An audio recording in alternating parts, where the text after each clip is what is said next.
Bismillahirrahmanirrahim. Assalamualaikum warahmatullahi wabarakatuh. Alhamdulillah, wassalatu wassalamu ala rasulillah wa ala alihi wa sahbihi wa sallama tasliman katsira, amma ba'd. Puji dan syukur senantiasa kita panjatkan kehadirat Allah Jalla wa Ala yang telah berfirman, wa in ta'uddu ni'matallahi la tuhsuha innal insana lazalumun kafar. Dan kalaulah kalian ingin menghitung-hitung akan nikmat Allah Jalla wa Ala atas kalian, la tuhsuha, niscaya kalian tidak akan mampu menghitungnya. Sesungguhnya manusia itu pelaku kezaliman dan kekufuran. Berkat nikmat kesehatan dan kesempatan setelah hidayah taufik dari Allah Jalla wa Ala, sehingga kita telah melaksanakan ibadah salat subuh berjamaah. Kita memohon kepadanya, Rabbana taqabbal minna innaka antas sami'ul alim. Sebagaimana kita memohon kepadanya yang telah mengumpulkan kita di rumahnya yang mulia ini pada kesempatan yang utama ini, agar kembali mengumpulkan kita semua ma'an nabiyyin wa siddiqin wa syuhada'i wa salihin wa hasuna ulaika rafiqa di dalam syurganya pada hari kiamat kala. Amin ya rabbal alamin. Salawat beserta salam senantiasa kita sanjung sajikan kepada Nabi besar kita, keluarga dan segenap sahabat-sahabat beliau yang telah bersabda, inna athqalas salati 'alal munafiqin salatul 'isya'i wa salatul fajr walau ya'lamuna ma fihima la'atawhuma walau harwa. Sesungguhnya salat yang paling berat bagi orang-orang munafik adalah salat isya dan salat subuh. Dan kalaulah mereka mengetahui akan keutamaan pergi melaksanakan salat isya dan subuh, niscaya mereka akan pergi melaksanakannya sekalipun harus berangkat. Jamaah yang dimuliakan Allah rahimani wa rahimakumullah. Suara jelas? Menggema kayaknya ya. Jelas? Baik. Ini orang gang ah. Apa jam puasa? Hah? Senin. Kalau enggak Ahad, Senin ya. Jadi ini 29 Syaban atau 28? 28 29. Kalau demikian berarti kalau hari ini nampak hilal, berarti besok. Kalau hari ini cerah dan tidak nampak hilal, maka sudah pasti juga Senin puasa. Yang menjadi khilaf di antara ulama, kalau hari ini mendung sehingga hilal tidak nampak, yang rajih disempurnakan saat 30 hari Sya'ban. Baik ikhwanil kiram rahimani wa rahimakumullah. Pada kajian hari ini insyaallah taala, satu hari atau 2 hari sebelum Ramadan ini, saya ingin membacakan, bukan pembahasan saya, membacakan beberapa tulisan atau sebuah tulisan yang ditulis oleh beberapa para masyayikh terkait hadis-hadis dhaif atau hadis palsu seputar bulan Ramadan. Sebelum kita membaca hadis ini, ada beberapa ucapan Syekh Albani di muqaddimah kitab beliau Silsilatul Ahadits Adh-Dhaifah wal Mawdhu'ah wa Atharuha Sayyi' fil Ummah, tentang hadis-hadis dhaif dan palsu dan efek buruk hadis, penyebaran hadis dhaif dan palsu di tengah-tengah umat ini, di dalam kitab Maktabah Syamilah. Kata beliau, minal masaibil uzma allati nazalat bil muslimina mudhul usur al-intishar al-ahadits adh-dhaifah wal mawdhu'ah bainahum, merupakan musibah yang sangat besar. Musibah sangat besar yang menimpa kaum muslimin dari semenjak dahulu adalah tersebarnya hadis-hadis dhaif dan palsu di tengah-tengah mereka. La astathni ahadan minhum walau kanu ulama'ahum. Bahkan terkadang hadis dhaif dan palsu itu tersebar bukan sekedar di tengah-tengah kalangan masyarakat umum, tetapi juga di tengah sebagian mereka para penuntut ilmu agama, bahkan sebagian mereka dikatakan ulama. Justru hadis dhaif dan palsu tersebar di kalangan mereka. Kata Syekh, illa man syaa Allah minhum illa man syaa Allahu minhum min a'immatil hadits wa nuqadih, kecuali orang-orang yang dikecualikan oleh Allah dari kalangan a'immatul hadits, ahli hadis seperti Imam Bukhari Muhammad bin Ismail bin Ibrahim bin Bardizbah, Ahmad bin Muhammad bin Hanbal Abu Abdullah, wa Ibnu Ma'in Yahya bin Ma'in Abu Zakaria, Ibnu Abi Hatim, ya, Ibnu Abi Hatim Ar-Razi wa ghairihi, dan selain mereka. Nah, wa qad adda intisharuha ila mafasid katsirah. Dengan tersebarnya hadis dhaif dan palsu itu membuka pintu banyak kerusakan yang sangat banyak. Minha ma huwa fi umuri al-i'tiqadiyah al-ghaibiyah, di antaranya adalah perkara-perkara akidah yang berkaitan dengan perkara gaib. Karena tersebarnya hadis dhaif atau palsu sehingga menciptakan akidah yang berkaitan dengan perkara gaib. Padahal masalah akidah hanya diambil dari Al-Quran dan hadis yang sahih. Ya, betapa banyak akidah yang batil, ya, disebabkan hadis dhaif atau palsu terkait kesyirikan, ya, meminta kepada kuburan, istighatsah kepada kuburan. Sebagian mereka pedomannya adalah hadis-hadis dhaif. Ya, maka sebagian mereka ada yang bawakan hadis bahwa Nabi SAW muncul, ya, akan hadir di setiap majlis yang merayakan hari kelahiran beliau dan yang semisal dengannya.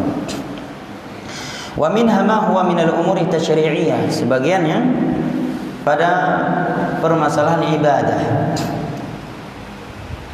Wa al-kathirah lima nad'i fi kathir min al-ahadith al-ati insyaallah, wa qad iqtadat hikmatul alim al-khabir subhanahu wa ta'ala alla yad'a li hadhihi al-ahadith allati ikhtalaqaha al-mughridun li ghayatin shatta tasri bain al-muslimin dun an yuqidha laha man yakshifu al-qana'a an haqiqatiha wa yubayyana lin-nasi amraha.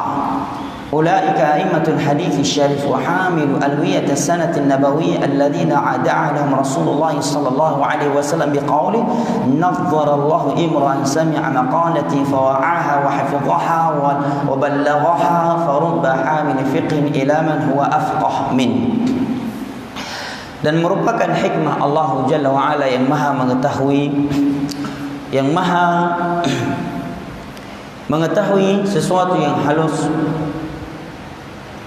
sehingga Allah Jalla wa'ala tidak membiarkan mereka yang ingin memalsukan hadis, yang ingin menyebarkan hadis-hadis Nabi SAW yang palsu atau dhaif dengan tujuan-tujuan yang beraneka ragam, tanpa Allah ciptakan, Allah bangunkan orang-orang yang menyingkapnya.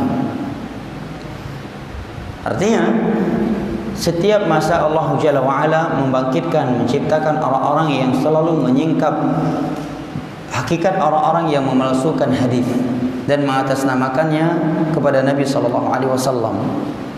Akan disingkap oleh mereka a'immatul hadis, ulama-ulama yang memahami hadis atau para penuntut ilmu agama yang menjadi perantara antara masyarakat dan para ulama, yang akan menyingkap hadis-hadis dhaif, hadis-hadis palsu serta orang-orang yang menyebarkannya di tengah-tengah umat, yaitu mereka a'immatul hadis, imam-imam hadis dan para pembawa bendera sunnah Nabi SAW yang telah didoakan oleh Rasulullah SAW dengan doanya, dengan sabdanya nadharallahu imra'an sami'a maqalati. Semoga Allah Jalla wa'ala mengelakkan seorang hamba yang telah mendengar hadisku, menghafalnya dan menyampaikannya. Terkadang seorang yang membawa sebuah hadis, dia akan membawanya kepada orang yang lebih memahaminya. Hadis riwayat dan Imam Abu Dawud. Dan demikianlah agama ini dijaga oleh Allah Jalla wa'ala melalui mereka para ulama yang ahli hadis. Karena Allah Jalla wa'ala telah berfirman, Inna nahnu nazzalna dzikra wa inna lahu lahafizun. Sesungguhnya kamilah yang telah menurunkan Al-Quran. Allah lah yang menurunkan agama ini, dan kamilah yang akan menjaganya. Di antara bentuk menjaga Allah Jalla wa'ala terhadap agamanya ini adalah Allah lahirkan di setiap masa para ulama yang jujur dalam beragama, para ulama yang memurnikan agama Allah Jalla wa'ala ini serta membersihkannya dari kotoran kesyirikan, kebid'ahan yang dilakukan oleh sebagian manusia. Di dalam sebuah hadis yang sahih, Nabi SAW bersabda, "Yahmilu hadzal ilm kullu khalafin uduluha yanfuna anhu tahrif al-ghalin wa intihal al-mubtilin wa ta'wil al-jahilin." Akan senantiasa ada setiap generasi umat ini yang membawa ilmu ini. Mereka adalah orang-orang yang bersikap adalah, seorang yang bersikap adil. Adil maksudnya kata para ulama, kalau di dalam ilmu hadis kalimat adalah itu didefinisikan dengan definisi seorang yang memiliki malakah, ya, atau mulazamatut taqwa, orang yang senantiasa bertakwa kepada Allah Jalla wa'ala di atas ilmu dan memiliki kemampuan di dalam menghafal dan menyampaikan ilmu agama ini, serta menjaga dirinya dari hal-hal yang dapat merusakkan muruahnya. Ya. Kata Nabi SAW, di setiap generasi yang akan membawa ilmu agama ini, yang menjaga ilmu agama ini adalah uduluha, orang-orang yang bersikap adil. Dan Al-Imam Ibn Hajar Al-Asqalani rahimahullahu ta'ala ketika mensyarah hadis Nabi yang berbunyi sab'atun yadhilluhumullahu yawma la dhilla illa dhillu, fadzakara minhum al-imamul adil, akan ada 7 golongan yang akan mendapatkan naungan Allah pada hari kiamat, di hari yang tidak ada naungan kecuali naungannya Allah Jalla wa'ala. Nabi menyebutkan salah satu di antara mereka adalah pemimpin yang adil. Definisi adil kata Imam Ibn Hajar ketika mensyarah hadis ini di dalam syarah Sahihul Bukhari Fathul Bari adalah al-qiyamu bi awamirillahi wa ijtinamu nawahihi fi syai', adalah di mana seseorang telah melaksanakan perintah Allah dan meninggalkan larangannya dalam suatu perkara. Dan merupakan perintah Allah yang paling besar adalah tauhid, sebagaimana larangan Allah Jalla wa'ala yang paling keji adalah larangan Allah yang paling mungkar, yang paling besar adalah syirik. Maka sungguh tidak akan pernah seorang itu dikatakan adil kalau dia pelaku syirik dan pelaku bid'ah, apalagi kalau dia ulama syirik dan ulama bid'ah. Maka aneh jika ada teriakan dan seruan untuk menegakkan keadilan dan memerangi kezaliman, tetapi dia sendiri adalah tokoh kesyirikan dan kebid'ahan. Karena yang paling layak diperangi terlebih dahulu adalah dia sebagai ulama syirik dan bid'ah. Karena syirik adalah kezaliman yang paling besar di atas permukaan bumi ini. Karena syiriklah Allah mengutus Nabi Nuh alaihi salam untuk membersihkan agama Allah dari kesyirikan. Karena kesyirikanlah Allah menciptakan, Allah mensyariatkan jihad hatta takuna ad-dinu kulluhu, hatta yakuna ad-dinu kulluhu lillah. Karena kesyirikanlah Allah Jalla wa'ala mengutus para nabi dan menurunkan kitab-kitab samawiyah.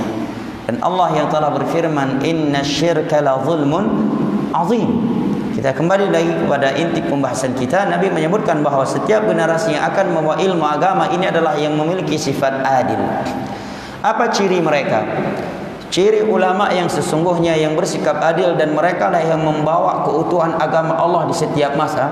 Nabi sebutkan sifat mereka. Yang pertama kata Nabi sallallahu alaihi wasallam, yanfuna anhu tahrifal ghalin, yaitu mereka orang-orang yang membersihkan agama Allah Jalla wa'ala ini dari tahrifal ghalin.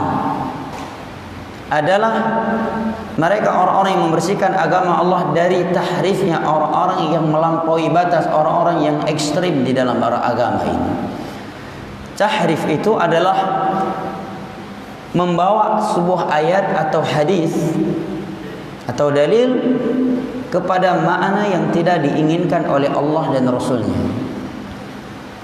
Jadi bahasa sekarang suka mempolitisasi atau memplesetkan, mempolitisir ayat atau hadis Nabi sallallahu alaihi wasallam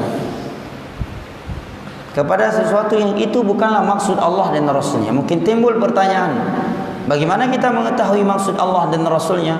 Maka jawabannya bahwa sebagian ayat dijelaskan oleh sebagian ayat yang lain, atau sebagian ayat diterangkan oleh hadis Nabi. Demikian juga hadis Nabi terkadang diperjelaskan oleh ayat Al-Quran. Jawaban yang kedua, tatkala pemahaman tersebut bertentangan dengan pemahaman para sahabat Nabi sallallahu alaihi wasallam, para tabi'in atau tabi'in, karena mereka adalah 3 generasi yang telah direkomendasi oleh Rasulullah sallallahu alaihi wasallam. Bertentangan dengan keumuman bahasa Arab yang dipahami oleh orang Arab di masa itu. Naam. Tahrif al-ghali. Ini ciri mereka. Mereka akan menjawab ini. Wa intihal al-mubtilin. Mereka akan menjawab syubhat-syubhat ahlul batil. Orang-orang yang memiliki penyimpangan tetapi mengatasnamakan agama Allah Jalla wa Ala. Membawa ayat, membawa hadis seperti kaum Khawarij. Mereka membawa ayat ketika membunuh Ali bin Abi Thalib. Mereka juga membawa ayat-ayat Al-Quran ketika melakukan aksi pemberontakan terhadap Uthman bin Affan dan menusuk Uthman bin Affan dengan pedang. Bahkan mereka mengharap syurga Allah dengan membunuh Uthman dan Ali radhiyallahu anhum. Dan mereka adalah orang-orang yang salat 5 waktu.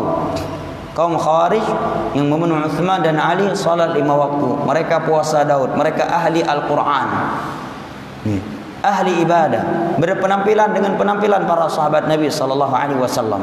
Hanya saja mereka punya ideologi boleh memberontak kepada penguasa yang sah dengan alasan menegakkan keadilan dan memerangi kezaliman. Ini kaum Khawarij yang membunuh Uthman dan Ali radhiyallahu anhum.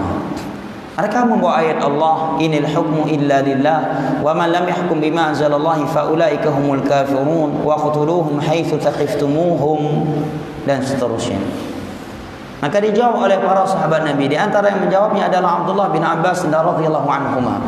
Beliau datangi mereka ke markas mereka Harura, didebat oleh Abdullah bin Abbas, dijawab oleh Abdullah bin Abbas syubhat-syubhat yang mereka sebarkan selama ini dengan membawa ayat dan hadis. Di waktu tersebut 3.000 dari mereka langsung taubat dan kembali ke jalan kebenaran, ke jalan yang benar. Sebagian riwayat disebutkan 5.000 yang taubat dari mereka. Nah, wa ta'wil al-jahilin, dan ciri mereka yang ketiga adalah menjawab takwil orang-orang yang jahil. Orang-orang jahil, ada orang-orang yang memang tidak mengerti ilmu agama tetapi asal bunyi. Contohnya dia bilang, ya, beda kafir dengan kufar, katanya. Ya, kalau kafir itu ya selain Islam, kalau kufar itu sudah memerangi Islam. Ini kan kacau ngomongnya. Bara kufar dan kafir ini sinonim, kata yang sama, hanya saja kafir kata tunggal, kufar kata banyak dari kata kafir. Kafir 1 orang, kafirani 2 orang, kufar 3 atau lebih, artinya tetap sama. Tapi asal bunyi aja, kafir itu yang selain Islam. Ya, kita mencintainya. Kalau kufar itu sudah memerangi Islam. Ini asal bunyi namanya. Baik. Demikian juga ya, membawa ayat dan hadis-hadis kepada aksi-aksi keonaran, aksi-aksi yang itu merupakan murni aksi Khawarij di masa Uthman bin Affan. Lantas membawa ayat dan hadis atau memberikan judul menegakkan keadilan dan memerangi kezaliman. Nah, padahal sebagian orang yang menyuarakan seruan tersebut, dia lebih zalim dari orang yang dia tuduh zalim, di mana dia adalah ulama'nya kesyirikan, dai kesyirikan, pintu kesyirikan. Dan Allah telah berfirman, inna syirka la zulmun azim. Syirik adalah zalim yang paling besar.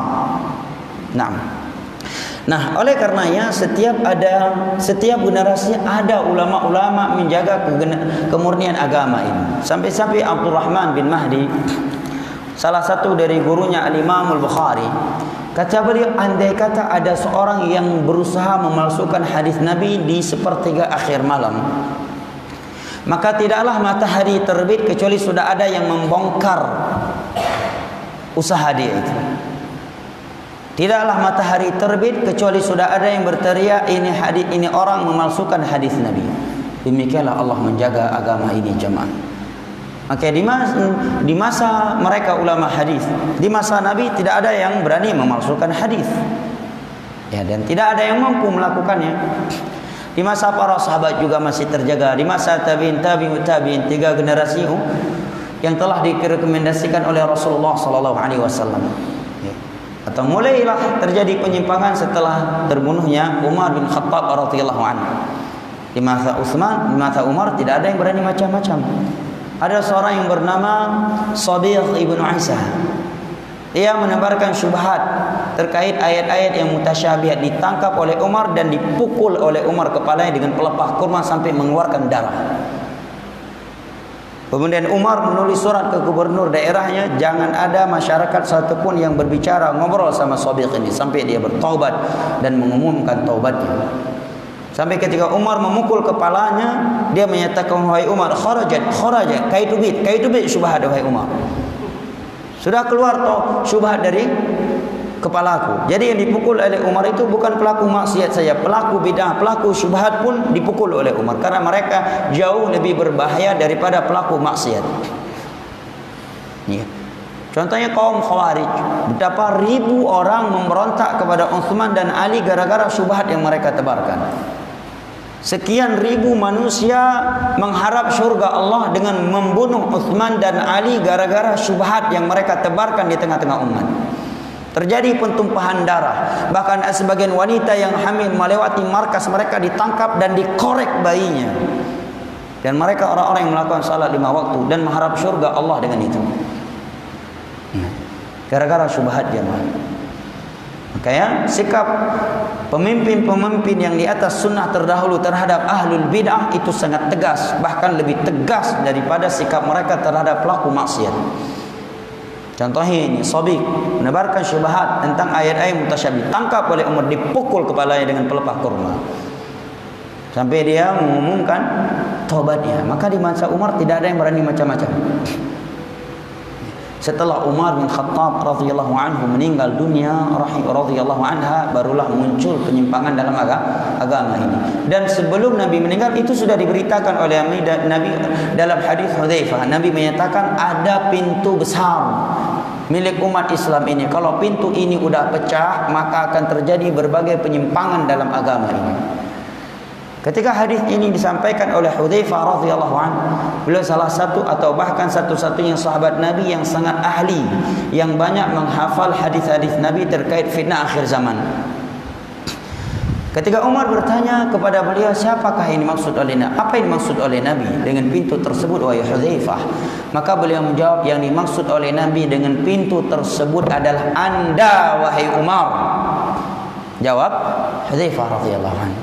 Dan itulah faktanya jemaah, munculnya Khawarij, Syiah, ya, Jahmiyah, Murji'ah, Mu'tazilah, itu semuanya setelah Umar bin Khattab radhiyallahu anhu.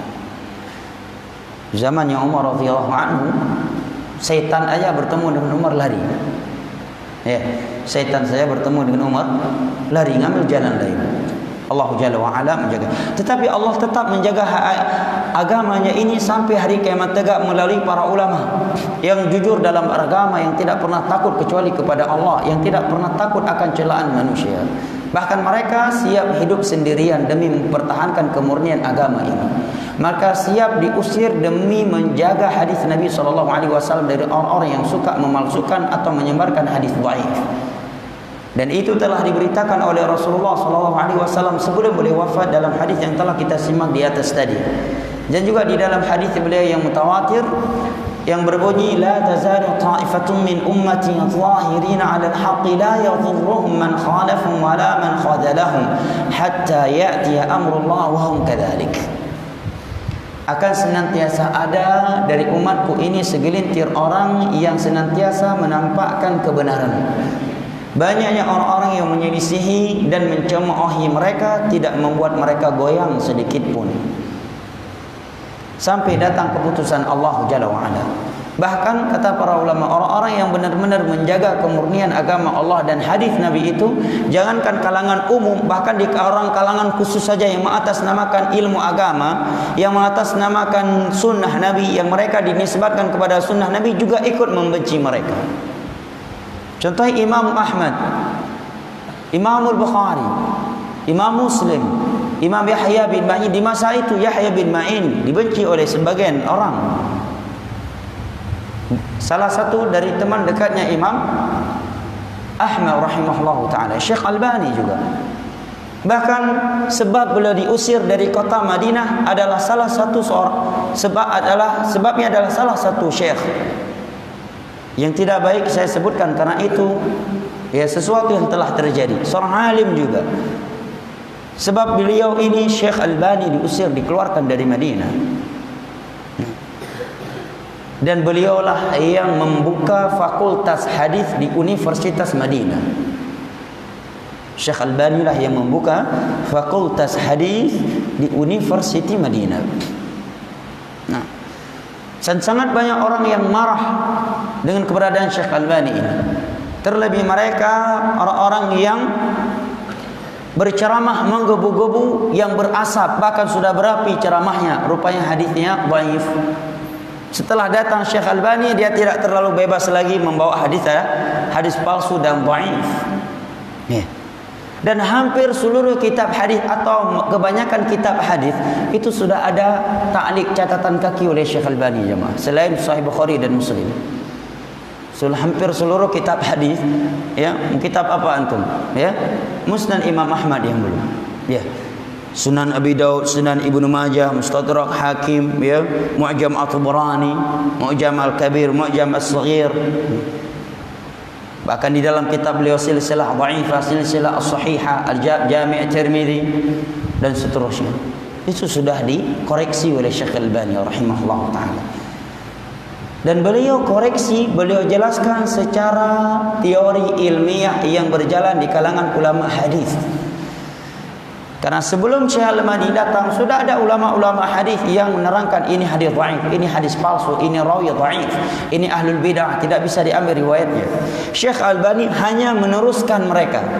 Syekh Albani hanya meneruskan dan menjelaskan kepada umat ini apa yang telah ditegaskan, dijelaskan oleh Imam Syafi'i, oleh Imam Ahmad, oleh Imam Bukhari, oleh Imam Muslim, oleh Yahya bin Ma'in, oleh Ali ibn al-Madini, Abdurrahman bin Mahdi, Syu'bah Abul Bistam, Amirul Mu'minin, Abu Hatim, Abu Zur'ah, Ibnu Abi Hatim, Al-Imam Daruqutni, Al-Imamul Hakim, Al-Imamul Baihaqi, Al-Imam Ibnu Hibban. Kemudian beliau bukukan. Makanya belum didapatkan orang yang mampu membantah Syekh Albani dan menuduh Syekh Albani mendhaifkan hadis dari pribadinya. Belum ada yang mampu melakukannya jemaah. Karena orang yang membuka kitab Syekh Albani, dia akan terdiam dan mulutnya akan terjahit, tidak bisa berbicara apa-apa. Syekh Albani, Syekh Muqbil, ulama hadis nomor 1 di negeri Yaman, ya, setelah Syekh Albani. Beliau berkata, kalau saya di depan Syekh Albani, mulut saya ini seperti dijahit, saya nggak bisa bicara apa-apa. Ya, bukti yang paling dekat kitab-kitab beliau jemaah. Coba buka seluruh kitab Syekh Albani. Setiap kali beliau menerangkan kedhaifan hadis, beliau terangkan Imam Bukhari berkata kitab ini, halaman ini. Imam Ahmad berkata kitab ini ayat ini kitabnya cetakan ini, halaman ini.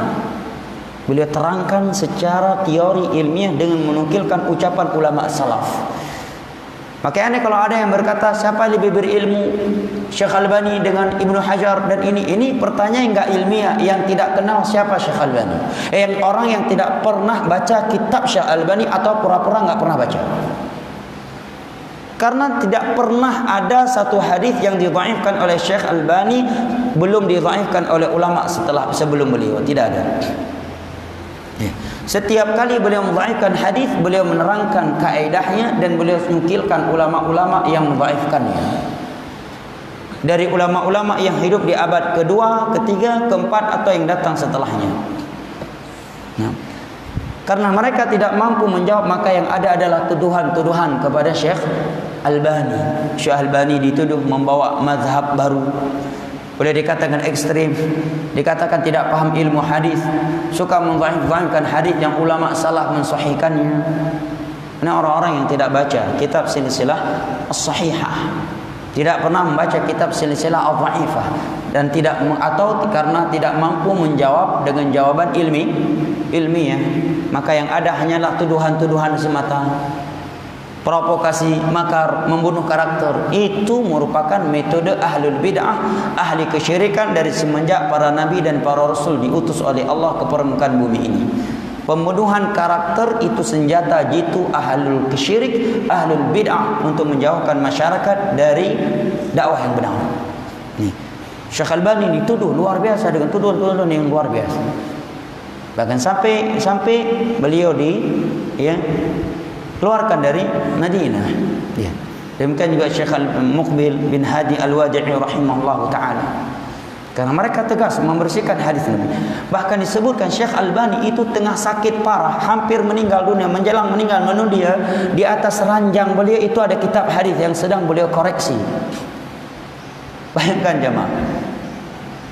Bahkan beliau masuk maktabah terbesar di Damaskus, Maktabah Al-Zahiri. Beliau datang ke maktabah sebelum penjaga maktabah datang, dan beliau keluar pulang sebelum pulangnya penjaga maktabah. Sampai penjaga maktabah akhirnya menitip kunci buat untuk Syekh Albani.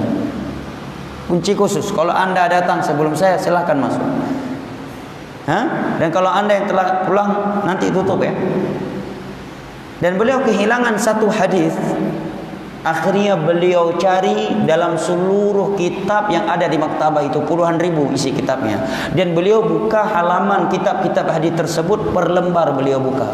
Sampai beliau berdiri di atas tangga berjam-jam sampai beku kaki beliau. Beda dengan zaman kita ya. Kita sekarang ada maktabah syamilah. Potongan hadis masuk, capkan. Ya, tulis, tekan, langsung keluar dari komputer. Sehingga ya jadilah ulama hadis rakitan, ya, ulama hadis yang telah disebutkan banyak, tapi 2-3 menit setelah itu kita bisa lupa. Beda dengan Syekh Albani. Bahkan pernah ada seorang anak muda datang kepada Syekh Albani, dia ingin mensahihkan atau mendiskusi Syekh Albani terkait hadis yang Syekh Albani mendhaifkannya atau mensahihkannya. Sebelum Syekh Albani menjawab diskusi dia, maka Syekh Albani bertanya, "Berapa umurmu, nak?" Kata dia, 20 tahun. "Kamu belum lahir, hadis ini sudah saya pelajari, nak," kata Syekh Albani. "Hadis ini saya dhaifkan semenjak engkau belum lahir." Atau beliau sahihkan dan beliau terangkan ilmiahnya. Dan tidak pernah Syekh Albani menghukumi satu hadis dari pribadi beliau jemaah, belum pernah.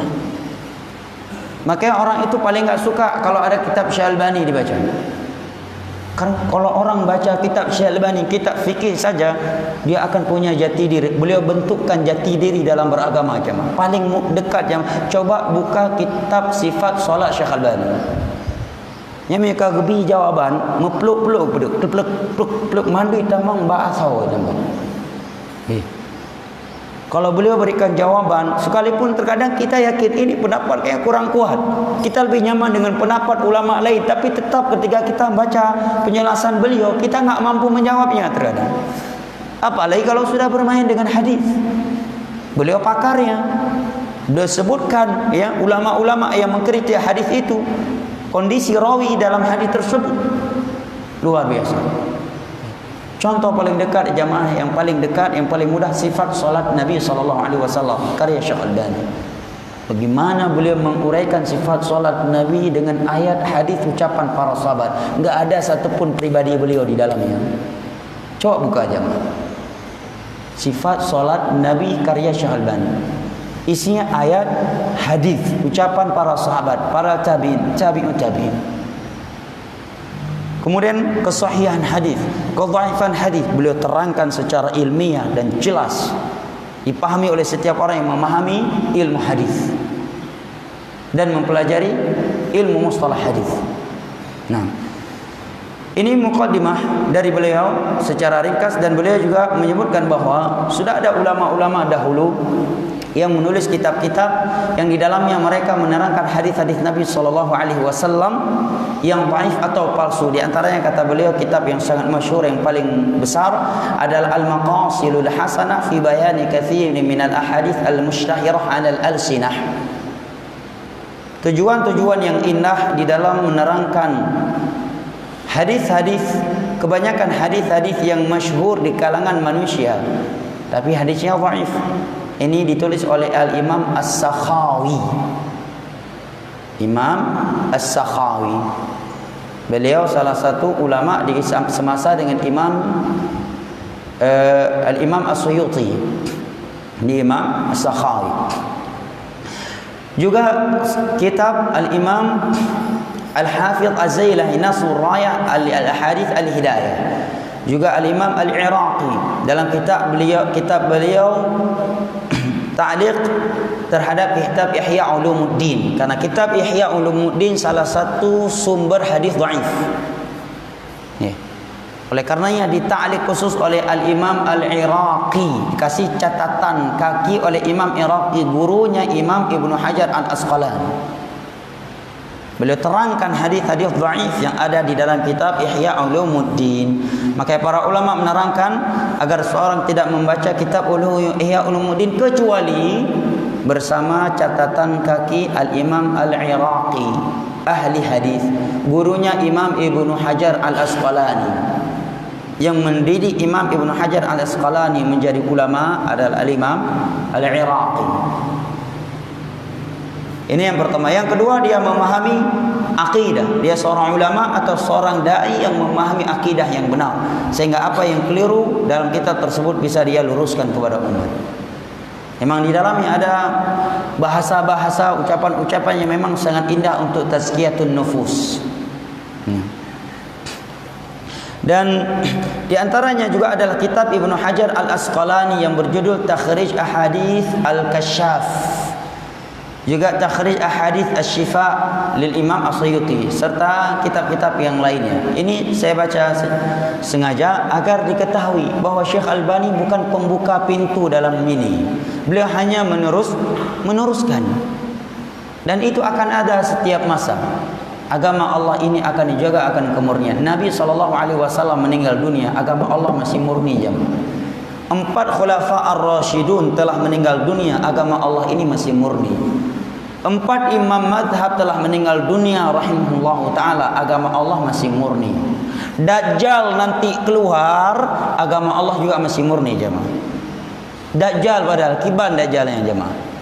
Iflah anak muda dalam sebuah hadis, iflah dia pudai pelam ikelong kelong Tuhan. Matang ragu kelong Tuhan, ragu iflah long. Matang ragu kelong Tuhan, iflah long. Kiban luar biasa fitnah dajjal, luar biasa jemaah. Sehingga kebanyakan yang mengikutinya adalah kaum wanita, kata Nabi sallallahu alaihi wasallam. Dan Yahud Al-Asfahan. Luar biasa berarti fitnah dajjal kan? Menampakkan syurga yang itu sebenarnya neraka, menampakkan neraka yang itu sebenarnya syurga. Dia katakan bumi, amtiri, wahai langit keluarkan hujan, Allah kehendaki keluar hujan. Fitnah. Wahai bumi, yang kering kerontang, tumbuhkan tumbuhan. Tumbuh tumbuhan di atasnya. Di masa itu luar biasa dahsyatnya fitnah. Tapi agama Allah tetap masih murni di masa Dajjal. Makanya jamaah, jangan pernah kita meragukan kemurnian agama Allah. Yang perlu kita khawatirkan, apakah kita akan tetap murni di atas agama Allah sampai malaikat maut datang. Ini yang perlu kita takutkan. Yang perlu kita pikirkan, apakah kita bisa istiqamah sampai mati membela agama Allah dengan harta kita, dengan ilmu kita, dengan tenaga kita, dengan jabatan kita, ataukah tidak? Karena yang butuh itu adalah kita. Kita yang butuh untuk membela agama Allah. Agama Allah tidak kita bela, pasti akan ada selalu Allah yang membelanya. Orang-orang yang Allah ciptakan yang akan membelanya. Bahkan Allah menyatakan, "Iyasha yudhibukum wa ya'ti bi akharin." Kalau Allah berkehendak semua kalian, ini ayat turun di masa para sahabat Nabi. Abu Bakar yang di dalamnya Abu Bakar, Umar, Utsman, Ali. Orang-orang yang luar biasa membela agama Allah. Kata Allah, kalau Allah berkehendak semua kalian sekarang dilenyapkan oleh Allah dan Allah datangkan orang baru. Dan Allah datangkan orang baru. Iyasha yudhibukum. Kalau Allah berkehendak semua kalian diwafatkan, dilenyapkan oleh Allah, Allah ciptakan orang baru. Jangan pernah khawatir jemaah. Andai kata ada satu-satunya orang yang membela agama Allah dengan jabatannya, dengan hartanya atau dengan ilmunya, tiba-tiba kita melihat dia akan meninggalkannya, atau ilmu dia menyimpang, tiba-tiba yang tadi yang membela kebenaran sekarang membela kebatilan, ingat tetap akan ada. akan tetap ada. Syekh Muqbil itu buka Darul Hadis di Damashq. Damashq itu pusat Syiah Rafidhah di Yaman. Pamannya Syiah, sepupu-sepupunya Syiah semuanya. Beliau muncul seorang diri dari Saudi Arabia pulang, belajar dari Syekh bin Baz dan Syekh Albani, sendiri pulang di Damashq. Setengah dari Yaman itu Sufi, setengahnya lagi Syiah. Dan khusus Damashq itu pusat Syiah Rafidhah yang menyatakan Al-Quran 30 juz belum sempurna, masih ada 10 juz lagi. Minum khamar, menghalalkan darah kaum muslimin di Sa'dah, pusatnya Syiah Rafidhah. Di situ beliau berdakwah. Sampai berkembang, ribuan penuntut ilmu agama datang. Bukan kajian umum, penuntut ilmu agama ribuan datang dari seluruh penjuru dunia, benua Eropa, ya, dan benua Asia, datang belajar ke beliau. Allah ciptakan jemaah orang-orang. Syekh Albani juga. Siapa yang pernah berpikir Syekh Albani bisa seperti itu, ya? Bahkan ada orang yang saking enggak mampu menjawab tulisan-tulisan Syekh Albani, yang bisa dia ucapkan apa? Syekh Albani cuma tukang jam. Siapa gurunya Syekh Albani? Berapa tahun dia belajar ilmu hadis? Tak mampu jawab dengan ilmiah. Padahal kalau dia ilmiah, ini buku Syekh Albani. Coba sebutkan di mana menyimpangnya. Coba buktikan. Buktikan dengan ayat dan hadis serta ijma'. Karena sumber agama ini kan Al-Quran, hadis, ya kan? Cabang dari itu apa? Ijma' dan qiyas yang mundhabit. Coba gunakan 4 dasar hukum ini menerangkan penyimpangan Syekh Albani. Dan kita menyatakan Syekh Albani bukan malaikat. Beliau bisa salah dan bisa benar. Tapi andai kata menyimpang atau keliru dalam suatu pendapat, maka jadikan 4 dasar hukum ini sebagai standar. Syekh Muhammad bin Abdul Wahab juga demikian dituduh beliau. Saya pernah mendengar sebuah ceramah, disebutkan bahawa Syekh Muhammad bin Abdul Wahab suatu ketika melihat ada muadzin, sebelum azan dia bersalawatan sallallahu. Datang Muhammad bin Abdul Wahab, ikoh daku krek, ikoh daku bengehi kerem telawut ke Nabi dalam azan. Yang dalam sebuah ceramah yang hadir ribuan jemaah. Bayangkan fitnah. Mungkin jemaah dengan mungkin saja bagi orang yang berdusta. Ikoh daku hanya dengan urung telawur ke Nabi. Mau urung awam yang nampum mah cukup lagi. Paling dakwah ya nih. Yang mina Yahudi yang wanya ilai paling. Karena fitnah jemaah. Fitnah. Ya. Tapi kalau orang buka kitab Syekh Muhammad bin Abdul Wahab, kitab beliau masih ada sampai hari ini. Coba buktikan dari kitab beliau.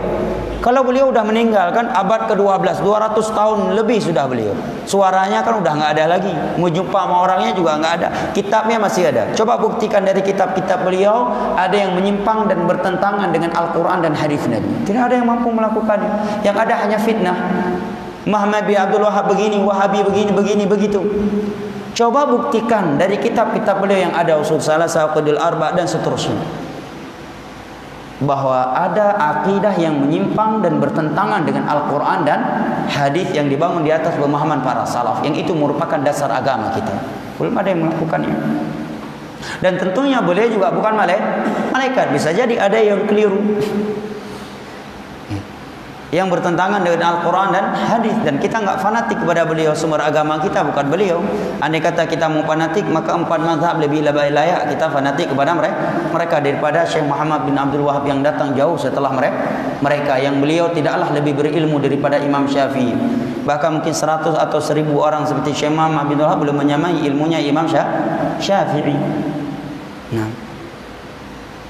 baik. Maka dalam hal ini dasar-dasar di atas perlu kita ketahui agar ya syubhat secara umum itu terjawab oleh kita. Nah, di antara hadis-hadis dhaif yang masyhur di kalangan masyarakat kita terkait bulan Ramadan, boleh nyo urang menggang puna pereh syuruk urang. Pereh syuruk kan ada urang menggang ana pereh syuruk urang. Pereh syuruk kan selesai sampai syuruk. Baik.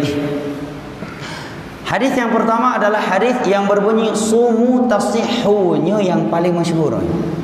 Belum puasanya bukan. Sumu tasihhu, berpuasalah kalian niscaya akan sehat. Nya pulang yang jadwal ceramah Ramadan ijo orang medis. Pihak kesehatan dikasih jadwal ceramah bulan Ramadan. Tak jarang dari mereka mengeluarkan hadis ini. Sumu tasihhu. Berpuasalah kalian, niscaya kalian akan sehat. Maka dia pun menerangkan secara ilmiah medisnya sisi-sisi kesehatan di balik puasa. Padahal ini hadis palsu. Hadis dhaif, ya. Disebutkan oleh Al-Imam Al-Iraqi dalam Ihya Ulumuddin, oleh Imam Nawawi, Al-Uqaili dan Syekh Albani dalam silsilah dhaifah pada nomor hadis 253. Boleh terangkan di sana secara rinci. Adapun secara makna benar. Dan itu telah kita pahami dari nama Allah Al-Hakim. Enggak mungkin Allah mensyariatkan suatu ibadah tanpa kebaikan, tanpa hikmah. Nah, sumu tasihhu. Namun untuk menisbatkan hadis ini kepada Nabi SAW, ini hal yang terlarang. Karena menisbatkan sebuah ungkapan kepada Nabi yang kita tidak mengetahui pasti, itu adalah hadis Nabi, adalah dosa besar. Nabi telah bersabda, "Man kadzdzaba 'alayya muta'ammidan falyatabawwa maq'adahu minan nar." Barang siapa yang berdusta atas namaku dengan sengaja, maka hendaknya dia persiapkan tempat duduknya dalam neraka. Hadis mutawatir. Kalau bukan dia yang menciptakan hadis itu, tetapi dia menyebarkannya, maka kata para ulama, dia telah berkoalisi, telah bertahun, ia menjadi penyambung tangan orang-orang yang memalsukan hadis tersebut di tengah-tengah umat ini. Bahkan Nabi bersabda, "Kafa bil mari kadziban an yuhadditsa bi kulli ma sami'." Cukup seorang itu dikatakan pendusta tatkala dia menyampaikan seluruh hadis yang ia dengarkan. Yang penting hadis. Walaupun hadis dari made in China. Yang penting hadis. Makanya ceramah yang paling berat ceramah sunnah yo. Radang asam lambung tu kalau dah ceramah. Ya, ceramah mungkin 15 minit, tapi tu kalau ceramah asam lambung tu. Bak dah fikirnya menitnya hadisnya. Payah dah kaji dalam riwayat siapa yang telah mensahihkannya. Padahal ceramah radang cuma 10 minit. Maka itu bagian ikhwan, hai ustaz 10 minit agak kajian, 10 minit 15 minit nabi nasihat 3 subuh. Ha si. Ngah kira ceramah mulut. Ni. Mio ceramah biasa hana tak fikir tengah tak berhadap dengan Nabi, tak pernah aju pupu yang galak dia ceramah tacang bobo panah aju dalam. Hana salah. Ya kan? Istilahnya kombur kalau orang Medan bilang, bakar hutan. Tapi kalau udah bicara agama, hadis Nabi, nya harus siap-siap besok berhadapan dengan Nabi. Bahkan kata para ulama, ketika kita menyampaikan hadis Nabi dan kita masih ragu bahwa itu hadisnya sahih, kita masih ragu, kamu sudah dikatakan pendusta. Dan kamu telah berburuk adab dengan Nabi SAW. Pakai berat berceramah agama ini jamaah. Kalau mentai asam lambung dia lera. Asam lambung kan karena dia ada kejamaah kan. Bak ada fikir hadisnya. Nyo 4 pucuk hadisnya. So yang kali meriwayatkan hadisnya. So yang kali mensahihkan hadisnya. Mio hadis Bukhari Muslim gampang had. Hadis kajilah. Mio riwayat Abu Daud selain Bukhari Muslim, kapaya ada buka penjelasan ulama. Ini hadis dhaif atau sahih. Karena selain Bukhari Muslim, ya, kitabnya tidak ada yang tidak mensyaratkan semuanya harus hadis yang sahih. Mbak dah persiapkannya, mbak tahu hadisnya rada hanti pada tiwaro pada kaji. Yang merupakan penjelasan ulama kah gampang, langsung buka Syekh Albani, silsilah dhaifah, apakah melalui kitab atau maktabah Syabilah, gampang merupakan. Tapi nasabu hadis ada hanya merupakan.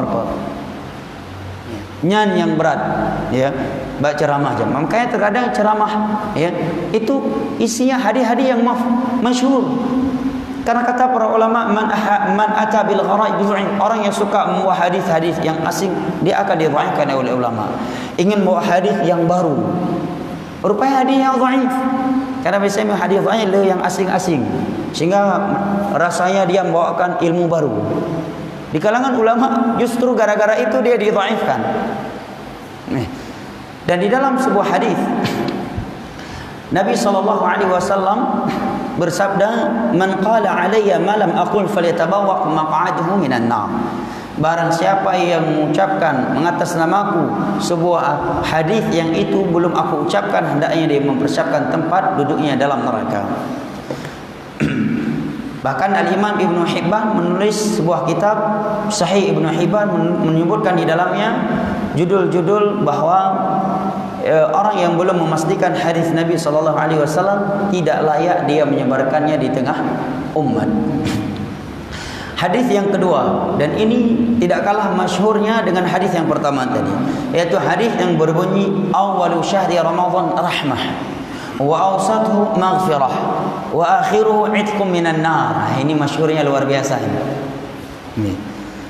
Ramadan itu awalnya rahmat, pertengahannya maghfirah, akhir di bulan Ramadan itqum minan nar. Masyhur gak ni? Bagi ceramah gagah dak dia. Kaki nang rida ino sab. Belahun ya kalau muqaddimah khutbatul hajah. Awal Ramadan jamaah ini dimulakan Allah rahmat, pertengahannya maghfirah. Akhir di bulan Ramadan di'itkum minan nar. Maka hendaknya kita semangat bersyukur kepada Allah dengan bangga. Ana hafal dalam hadis ini. Yung teks Arab ubah. Hana gedepe ini tengku metuahnya bahawanya hadis dhaif. Kata Al-Imam Al-Uqaili dalam kitab Al-Du'afa Al-Kabir, la aslalahu, ini hadis enggak ada sumbernya. Enggak ada sumber yang dapat dipertanggungjawabkan yang bisa dijadikan sebagai sumber hukum. Ini Al-Imam Al-Uqaili, jauh sebelumnya Imam Al-Albani. Syekh Al-Albani dalam kitab Sahih Jami' menyatakan haditsun dha'ifun jiddan. Dalam kitabnya Silsilah Sahihah pada nomor hadis 1569 beliau menyatakan haditsun munkar. Bahkan hadis ini secara artinya saja, maknanya saja sudah bertentangan dengan hadis Nabi yang sahih. Apa itu? Yaitu hadis Abu Hurairah radhiyallahu anhu yang diriwayatkan oleh Imam Tirmizi dan Al-Imam Ibnu Majah, disahihkan oleh Syekh Albani. Nabi menyatakan, "Idza kana awwalu lailatin min syahri Ramadan sufidat syayatin wa maradatul jinni wa ghuliqat abwabun nar falam yuftah minha babun wa futihat abwabul jannah falam yughlaq minha babun wa yunadi munadin ya baghiyal khair aqbil wa ya baghiyal syarr aqsir wa lillahi wa'taqa'u minan nar wa dzalika kullu lailah." Nabi menyatakan apabila ada datang awal Ramadan, malam pertama bulan Ramadan, syaitan dan jin-jin yang membangkang dibelenggu, diikat oleh Allah. Pintu-pintu neraka ditutup oleh Allah sehingga tidak ada satupun pintu neraka yang masih terbuka. Pintu-pintu syurga semuanya dibuka oleh Allah sehingga tidak ada satupun pintu syurga yang masih tertutup. Dan ada yang memanggil, maksudnya para malaikat, ada yang memanggil, wahai orang yang ingin melakukan kebaikan, aqbil, fokuslah. Wa ya baghi asyar aqsir, wahai para pelaku kejelekan, berhentilah, stop melakukan kejelekan. Walillahi wa'taqa'u minan nar, dan Allah memiliki hamba-hamba yang ia merdekakan dalam neraka Allah, dari nerakanya, dan itu setiap malam. Bukan hanya di akhir Ramadan. Dan sekarang coba kita perhatikan, andai kata dikatakan awal Ramadan tadi apa namanya? Rahmat. Pertengahannya maghfirah. Akhir Ramadan apa? Itqu minan nar. Sekarang apalah arti rahmat dan maghfirah tanpa itqu minan nar? Ya kan? Dan mungkinkah Allah melakukan itqu minan nar tanpa rahmat dan maghfirah? Enggak mungkin. Ini tiga hal yang saling bertemu. Tidaklah seorang hamba di itqu minan nar. Itqu minan nar artinya kan dibebaskan dari neraka Allah. Melainkan Allah telah merahmati dan mengampuni dosa-dosa dia. Dan kalau Allah sudah mengampuni dosa dia, rahmat kepadanya, sudah pasti Allah akan bebaskan dia dari nerakanya. Ini tiga hal yang pasti selalu bertemu, tidak mungkin terpisah. Gak mungkin Allah itqu minan nar tapi Allah tidak rahmat dan tidak memberikan maghfirahnya untuk dia. Kan gak mungkin.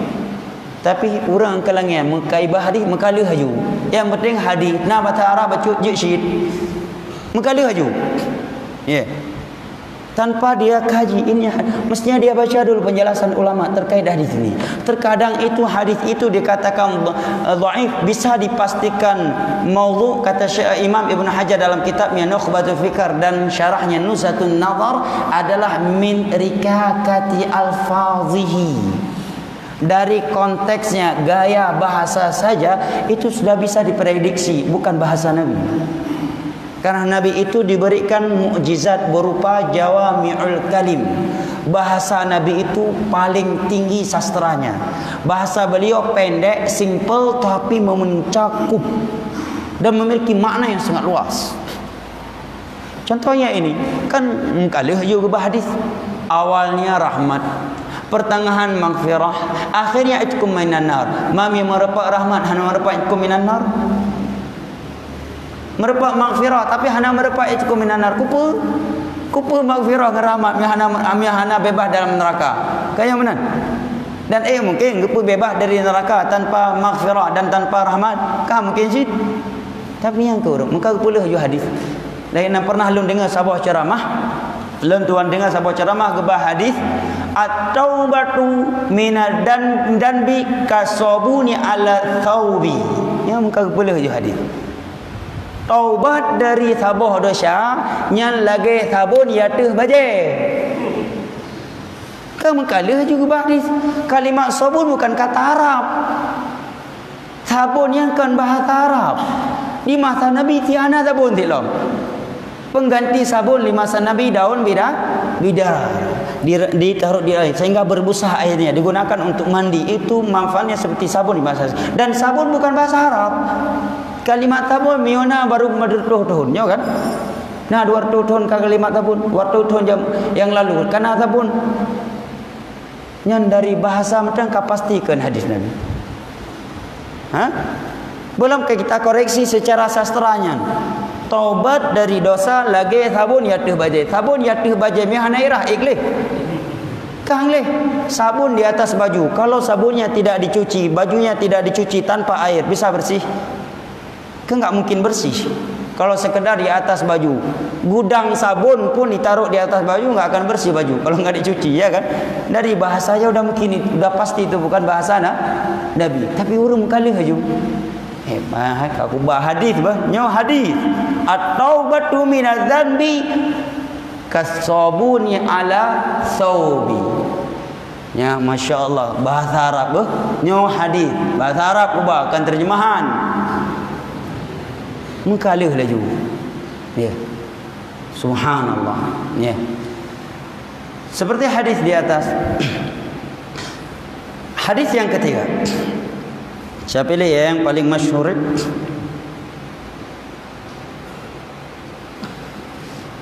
Hadis yang berbunyi idza kana awwalu lailatin min syahri Ramadan nadhara Allah ila khalqihi wa idza nadhara Allah ila 'abdin lam yu'adzibhu abadan walillahi fi kulli yawmin alf 'atiq minan nar.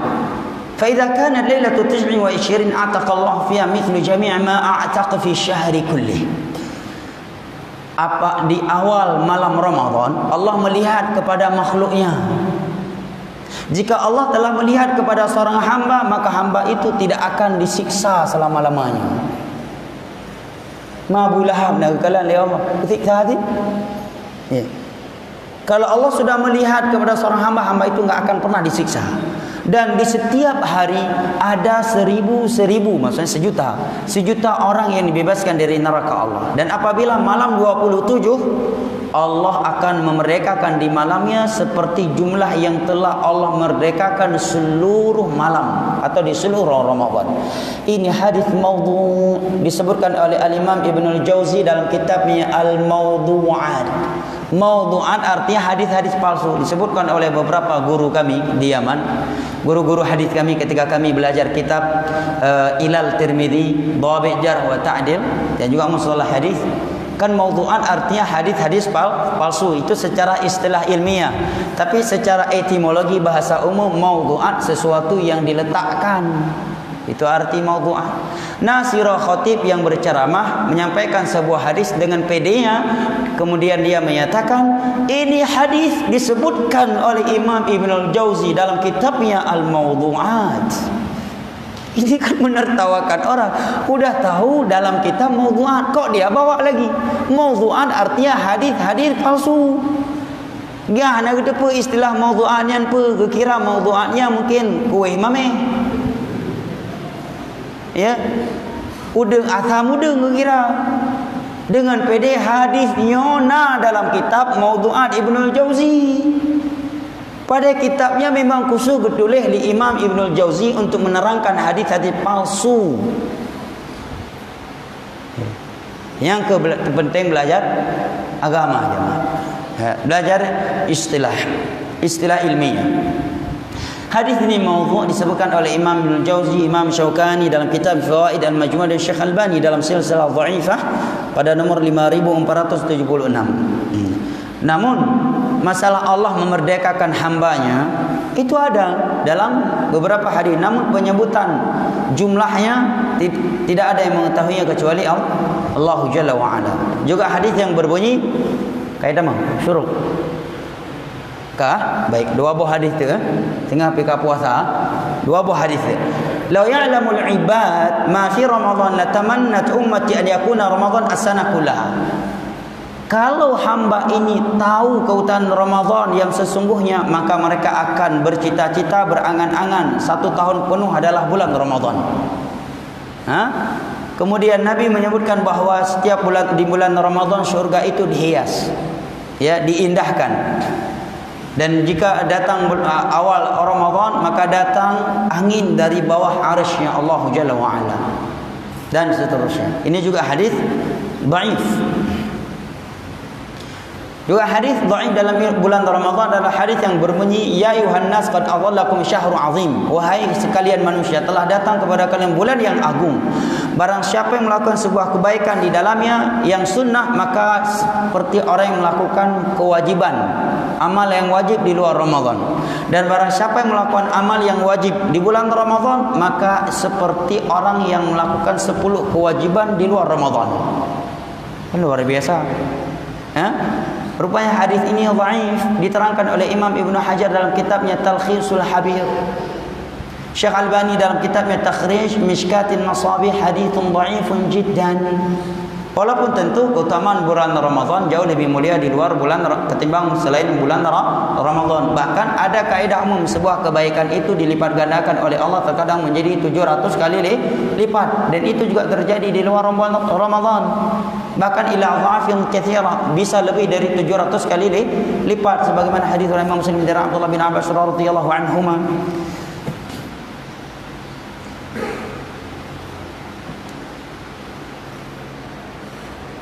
Baik, hadis berikutnya, Rajabun syahrullah wa Sya'bun syahri wa Ramadan syahru ummati.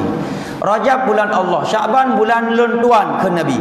Adapun Ramadan yang bulan umat lun. Gimana bulan umat?